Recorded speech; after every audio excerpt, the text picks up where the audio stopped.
0513 local time. The ocean is flat, the air is still. Inside the carrier's combat information center, the low, steady rhythm of passive sonar fills the space. Green lines crawl across dark screens. The watch rotation is routine. Nothing moves faster than expected. Then the tone changes. A sharp spike cuts through the background noise. Brief, unnatural, unmistakable, transient. The word lands quietly, but everyone hears it. The sonar operator leans forward, eyes locked on the display. The contact doesn't behave like marine life. It doesn't drift. It accelerates. Another update. New contact. High speed. Bearing 274. No alarms yet. No lights. Just measured, calm voices. The operator adjusts filters. The contact sharpens. A clean acoustic signature emerges. Mechanical, symmetrical, deliberate. Then it happens. Weapon in the water. The room shifts. No panic, noise, focus. Screens update simultaneously. The contact speed jumps. Its depth stabilizes. The bearing holds steady, minute after minute. Someone says it flat, almost clinically. Torpedo launch confirmed. Up on the bridge, the carrier halts its course from the outside. Nothing changes. No sudden turns, no visible reaction. 80,000 tons of steel kept advancing at a steady speed, cutting a white line through blue water. Below deck, the clock starts. The tactical display redraws. A red vector stretches out from a point in the darkness beneath the surface, pointed straight at the ship. Range is closing. Time to impact, under 7 minutes. The answer hangs in the air. This is not a drill. There's no announcement, no siren. Every person in the room already knows what the numbers mean. The sonar operator kept talking, voice steady. Active guidance suspected, correcting course. That detail matters. This isn't a dumb weapon. It's listening, it's adjusting. The watch officer doesn't raise his voice. Condition 1, anti-submarine warfare. The words spread through the ship faster than sound ever could. Down on the flight deck, sailors freeze mid-step. Aircrews pause with their hands on the panels. The wind carries nothing but the sound of turbines and distant water. Nobody runs. Inside the combat center, additional contacts appear. The environmental clutter gets stripped away, leaving only what matters. The torpedo's trail is clean now. Its speed is constant. Its intent is undeniable. Course unchanged. The weapon wants the carrier. The captain arrives without ceremony, asks no questions, looks at the screen and nods once. Hold course, he says, and that order carries more weight than any shouted command. Holding course isn't hesitation, it's geometry. A sudden maneuver too early would only make the solution easier for a torpedo already locked on. The carrier holds firm. The torpedo speeds up again, velocity increasing, depth stable. On another console, a watch officer marks the water column. The acoustic profile suggests a heavyweight design, long endurance, built to kill large ships.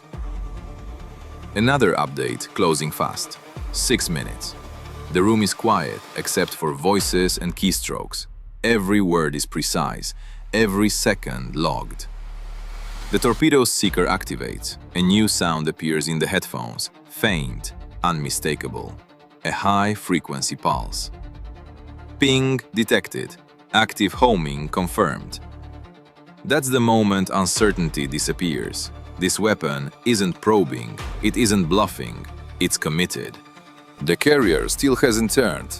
Outside, the horizon looks the same as it did 5 minutes ago. Sunlight glints off the water, the sky is empty. Inside the ship, the ocean has become a battlefield measured in yards and seconds. The tactical plot updates again. The red vector creeps closer, inch by inch. The calculations refine automatically. 5 minutes. The captain finally speaks again. Prepare countermeasures. Stand by forward. Wait, not yet. The torpedo corrects its course once more, adjusting to the carrier's wake pattern. It's learning, it's closing in. The sonar operator exhales slowly. No decoys deployed yet, waiting. Everyone understands why. Deploy too early and the weapon adapts. Wait too long and there may not be a second chance. This is the narrow edge where doctrine meets judgment. 4 minutes. The carrier still holds its line. Somewhere beneath the surface, metal is racing toward metal, guided by sound, speed and intent. And in the next moments, measured not in minutes but in heartbeats, everything is about to change. 0516 local time. The torpedo keeps running. Inside the Combat Information Center, the plot adjusts. The red vector stays steady, but now there's something else. Subtle at first, then undeniable. A second pattern emerges beneath the noise floor. New contact. The sonar operator says low frequency, slow movement. Nobody asks what it might be. Everyone already knows what it has to be. The system starts peeling back layers, thermal gradients, biologics, background clutter, until only one acoustic footprint remains. Long, cylindrical propulsion pulses, spaced with military precision. The room leans forward. Shooter contact developing. That changes everything. The torpedo is no longer just a threat, it's a trail. If you can track the weapon, you can track the hand that fired it. The fire control team overlays the torpedo's course with probable launch geometries. The angles collapse inward. A shaded cone forms on the screen, an invisible funnel pointing down into the deep. Someone says quietly, one point stabilizes at the vertex. Range several thousand yards, depth well below the thermal layer, minimum speed. It's hiding. The torpedo updates again, correcting slightly toward the carrier's wake. The seeker is doing its job. The distance kept shrinking. 4 minutes, 30 seconds. The captain studies the screen without drama, without hesitation. Launch the helicopter. Up on the deck, rotors come alive. The sound rolls across the water, low, heavy, unmistakable. A helicopter lifts cleanly off the flight deck and banks away from the carrier, nose down, running toward the shaded cone on the plot. Inside the combat center, eyes split between two fights now, an incoming weapon and a hunter being hunted. The helicopter crew doesn't say much. They don't need to. Their flight path is already drawn for them by the data streaming from the ship. Dipping sonar in 2 minutes comes the quiet call over the net. The torpedo pings again, louder this time. Active guidance confirmed. The room absorbs that without comment. The carrier finally moves. Not a turn, not yet. Speed increases slightly, just enough to alter the acoustic picture without broadcasting panic. The wake thickens. The water behind the ship grows more complex, noisier, harder to read. The torpedo reacts. The weapon just corrected. Sonar reports still locked. No relief, no disappointment, just information. 3 minutes. The helicopter arrives on station and hovers low, almost touching the surface. A cable drops. The sonar dome slides beneath the waves. Everyone waits. The seconds stretch. Then, contact. The helicopter operator says solid return, bearing matches, shooter estimate. The shaded cone collapses into a single point. That's him, someone murmurs. The submarine doesn't maneuver yet, doesn't accelerate, doesn't dive. That's a choice. It's listening. It wants to know if the torpedo hits before committing to escape. 2 minutes 40 seconds. The torpedo's speed stays constant. Its course stays aggressive. It's confident. Inside the combat center, another option blinks on the board. Countermeasures ready, decoys standing by, everything's prepared, still waiting. The helicopter refines its position. The sonar picture sharpens. Submarine contact confirmed. No change in speed. That detail hits hard. A submarine that doesn't move after firing isn't careless, it's deliberate. It believes the shot will land. The captain's voice cuts through the room. Shift priority. The shooter is now primary. Does the turn. The carrier is still in danger, but the logic has flipped. The threat is no longer just the weapon running inbound. It's the platform that can fire again. 2 minutes. The helicopter circles once, tight and controlled, keeping its sonar locked. The submarine's acoustic signature grows clearer with every pass. Propulsion type, shaft rhythm, all of it being recorded. The torpedo pings again, closer now. The tactical plot updates in real time. The red vector nears the carrier's defensive envelope. The blue marker over the submarine holds steady. Both tracks are moving toward their conclusions. One of them is about to be interrupted. "Stand by," the captain says. The room doesn't breathe. Two hunters, one target each, and only seconds left before one of them makes a fatal mistake. 0519, lockout time. The Torpedo crosses another range ring. Inside the Combat Information Center, the geometry narrows into a tight corridor. The weapon isn't searching anymore, it's advancing, steady, purposeful, committed. Prepare decoys. The tactical action officer gives the order without urgency, because urgency wastes time. On the screen, the carrier's projected wake fans out behind it, a complex acoustic cloud shaped by speed, displacement, and sea state. The torpedo seeker rides the edge of it, making small, precise corrections. Deploy. Behind the carrier, countermeasures slip into the water, silent, controlled, timed to the second. They bloom behind the ship, creating false targets, synthetic signatures designed to confuse, to seduce, to pull the weapon off its line. For a moment it works. The torpedo hesitates, its track wavers. The red vector bends slightly toward the decoys. Weapon turning, sonar reports. No cheering, no reaction.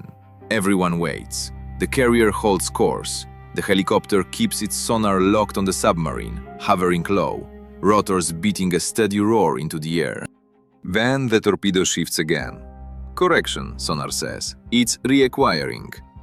The red line swings back toward the carrier's true wake. The decoys are rejected. That's the difference between theory and contact. This weapon has logic. It compares, it learns, it compares, it learns, it compares. Countermeasures ineffective, the watch officer says. No surprise in his voice, just confirmation. 1 minute, 50 seconds. The torpedo speeds up slightly, making up for lost time. Its seeker pings again, louder now, sharper. Inside the combat center, the room grows quieter, not tense, just focused. Every person knows exactly where the margin sits and how thin it's getting. The helicopter crew adjusts position. The shooter track stays stable. The sensor operator reports no maneuvering. That detail shifts the interpretation. The submarine is still listening, still waiting, hasn't committed to escape. It believes. The captain steps closer to the main display. "Helicopter," he says evenly. "Mark shooter as hostile. Prepare to attack." There it is. No escalating language, no qualifiers, just a shift in intent. The helicopter acknowledges with a single word. Copy. 1 minute 30 seconds. The torpedo is now inside the carrier's inner defensive geometry. The ship finally begins to maneuver. Not sharply, not violently, but decisively. The bow turns just enough to break the symmetry. Speed climbs again. The wake thickens, curves, fractures into a more chaotic pattern. The torpedo reacts immediately. The weapon is correcting. Sonar calls out. Depth change observed. It's working harder now, burning energy, making faster decisions, but it's still coming. Inside the combat center, a different track becomes more prominent. The submarine's signature sharpens with every second the helicopter holds contact. Its propulsion rhythm is locked. Its acoustic profile is clean, disciplined. And now something else. Shooter noise increasing, the helicopter reports. The submarine has made its first real decision. It's moving, not fast, not yet, but the change is unmistakable. It knows it's been found. 1 minute. The torpedo remains the more immediate danger, but the balance is shifting. The submarine can no longer assume a clean escape after firing. The captain's voice is firm. Engage the shooter. The order doesn't cancel the incoming threat. It reframes the fight. The helicopter begins its run, positioning carefully, keeping sonar contact intact. The submarine responds late, too late, with a shallow turn trying to slip sideways out of the acoustic cone. It's a mistake. The move sharpens its signature. Solid contact, the helicopter says. Track held. 30 seconds. The torpedo's seeker pings again, louder now, closer. Inside the combat center, nobody looks away. Then, weapon losing clock, sonar reports. Erratic corrections. The carrier's maneuvers, combined with the increasingly chaotic wake, are degrading the solution. The torpedo is burning energy, chasing a picture that keeps changing. 15 seconds. The helicopter commits beneath the surface. The submarine hears it. New sounds, new pressure, unmistakable intent. The torpedo breaks its line one last time, overcorrects. Then, weapon lost lock, sonar says. The red vector fractures, then dissolves. The incoming threat is gone, but nobody relaxes. Because now the hunter knows it's being hunted. 0521 local time. The torpedo is no longer a factor. That truth settles into the Combat Information Center without celebration. Nobody says it out loud. The red track has vanished, but the room doesn't exhale because the shooter is still out there. On the tactical display, the submarine's marker begins to drift, slow at first, then more deliberately. Its speed picks up just enough to be noticed. Shooter maneuvering, the sonar operator reports. Course change, southeast. That's the first clear admission of reality from beneath the surface. The submarine is running. Not flank speed, not panic, just enough movement to escape, to break contact, to disappear back into the depth and the noise. It won't work. The helicopter adjusts its orbit, dipping low again, holding the sonar dome steady in the water. Everything comes back cleaner now, amplified by the submarine's own motion. Contact strengthening, the sensor operator says. Cavitation beginning. That's the sound you never want to make underwater. The submarine is pushing harder, trading silence for speed. The ocean punishes that decision instantly. Inside the combat center, the plot redraws. The submarine's escape vector becomes visible, predictable, boxed in by the carrier's escorts closing from a distance. Two surface combatants increase speed, spreading wide to deny open water. Their movement is precise, coordinated, quiet. This isn't defense anymore, it's containment. The captain watches the geometry take shape and speaks once. Maintain pressure, don't rush it. The helicopter shifts again, staying just ahead of the submarine's track. The sonar picture locks into clarity, hull length, propulsion rhythm, depth profile. The submarine turns sharper now, trying to break out of the sonar cone. It fails. Shooter turning hard, the helicopter reports. Contact held. Every maneuver the submarine makes costs it more noise, more exposure.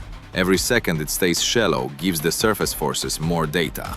The submarine dives fast.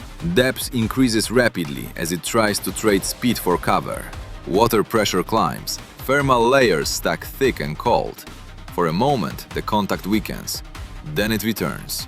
Reacquired, the helicopter says evenly. Still tracking. The ocean doesn't forget that easily. The captain nods once. Proceed. No elaboration needed. The helicopter steadies, then commits. A weapon drops cleanly into the water, unhurried, undramatic, slides beneath the surface and starts its own silent run. Inside the combat center, two tracks now dominate the screen, one fleeing, one following. The submarine hears it almost immediately. Its propulsion spikes, cavitation blooms violently now, echoing through the water column. The escape is no longer controlled, it's desperate. The submarine turns again, sharper, trying to outrun the geometry closing around it. It can't. The pursuing weapon adjusts with cold precision, matching every move, correcting without hesitation. The distance between them collapses. On the surface, the carrier holds course, unshaken, already slipping back to the edge of the fight.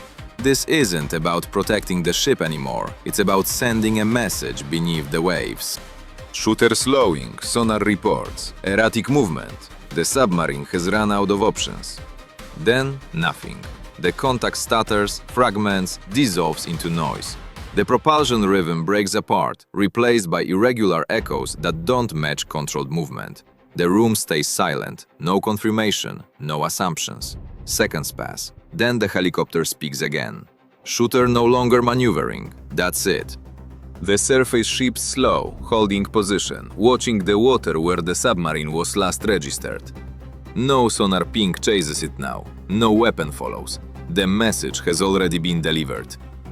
Inside the combat center, the plot clears. One track gone, one threat neutralized, not erased, not announced, simply removed from the equation. The captain steps back from the display. "Resume posture," he says. The carrier slides back onto its original heading, engines settling, wake smoothing out behind it. Up on deck, air crews return to motion, hands moving again, routines resetting as if nothing had interrupted them. Beneath the surface, the ocean closes over the last disturbance. No wreckage surfaces, no signal follows, only silence. And silence in this business is never an accident. 05:26 local time. The ocean returns to routine. On the carrier's bridge, the horizon looks unchanged. Flat water, pale light, nothing to suggest what happened beneath it minutes earlier. The ship holds steady on its original course, engines settled back into cruise, wake narrowing into a clean white line behind it. Inside the Combat Information Center, the atmosphere is controlled, methodical. Nobody celebrates, nobody debriefs out loud. They log it. Timestamps entered, bearings recorded, acoustic files saved and duplicated. Every second of the encounter is preserved exactly as it happened, stripped of emotion, stripped of interpretation, just facts. The sonar operator keeps listening, sweeping the same waters where the submarine was last registered. The headphones carry nothing now but ambient noise, distant currents, biological clatter, the slow breathing of the sea itself. The shooter stays silent. That's not relief, it's confirmation. The helicopter circles once more, wide and deliberate, then climbs and heads back toward the carrier. Its mission is complete. No damage reports, no urgency in the voice, just procedure. On the flight deck, the aircraft settles onto stealth as gently as it lifted off. Chocks in place, rotors wind down, sailors moving close, hands already working, resetting for whatever comes next. Below deck, the carrier's systems roll back one by one from combat posture to monitoring. Screens dim slightly, alarms reset, the pace slows, but nothing is forgotten. The captain stands quietly at the edge of the combat center, eyes on the cleared plot, where converging vectors and closing angles had been moments earlier. Now there's empty water. One weapon fired, one response delivered, no follow-up contacts, no secondary launches, no further movement from below. The ocean has accepted the outcome. A final sweep confirms it. No additional contacts, sonar reports. The words go into the log and stay there, unadorned. Above the waterline, there's no press release, no broadcast, no visible evidence for anyone beyond the ship's own crew. The carrier doesn't change speed to make a point. It doesn't launch aircraft in defiance. It doesn't linger. It simply continues on. That's the message. In naval warfare, absence is often more significant than presence. Silence can carry more weight than force, and restraint paired with capability says something no signal flare ever could. Somewhere beneath the surface, a submarine is no longer part of the fight. Whether it's damaged, retreating, or simply listening in silence doesn't matter. What matters is that it's gone, and it never fired again. Inside the combat center, a junior watch officer glances at the clock and logs the final entry of the event. The record closes not with a statement, but with a line so plain it almost disappears among the data. Incoming torpedo defeated, shooter neutralized, carrier mission uninterrupted. That's all there is to it. No adjectives, no conclusions. The carrier moves on, unchallenged, its heading and intent unchanged. The ocean moves out behind it, erasing wakes, swallowing sound, restoring the illusion that nothing happened here at all. But beneath the surface, the lesson remains. A torpedo was fired, it never reached its target, and the platform that launched it didn't control how that day ended out there. And maybe that's the part worth sitting with, how a fight that lasted only a few minutes can turn on a single choice to hold steady when every instinct says to run, and how the ones who stayed calm ended up deciding how the story would close. Would you have trusted the wait, or would you have wanted to move them the moment the first ping came through?